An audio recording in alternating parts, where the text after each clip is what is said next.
मटियारी जे महबूब माग खां पिनी प्यारे दोस्त इनायत अली खोसे जी चूंड आहे अयूब खोसे जी ख़ूबसूरत नज़म जे नज़म जो उनवान आहे त सनम तूं अजनबी नाहीं। सनम तूं अजनबी नाहीं, हवा तोखे सुञाणे थी, पत्थर जे देस में हूंदे वफ़ा तोखे सुञाणे थी। इहो जो भन गज़ब जहिड़ो उजागनि जो धर्म आहे, उञायल इश्क काफ़र जी पुछाउनि जो भरम आहे, रिणनि में रोशनी आहीं। सनम तूं अजनबी नाहीं, सनम तूं अजनबी नाहीं।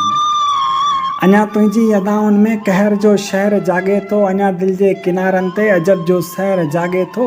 ज़माने खे ख़बर कहिड़ी इहे मुर्कूं फजर आहिनि, थियनि तो तां फिदा तारा तुंहिंजूं ॻाल्हियूं छमर आहिनि। सुबुह जूं दिलि भरी आहीं, सनम तूं अजनबी नाहीं, सनम तूं अजनबी नाहीं, सनम तूं अजनबी नाहीं।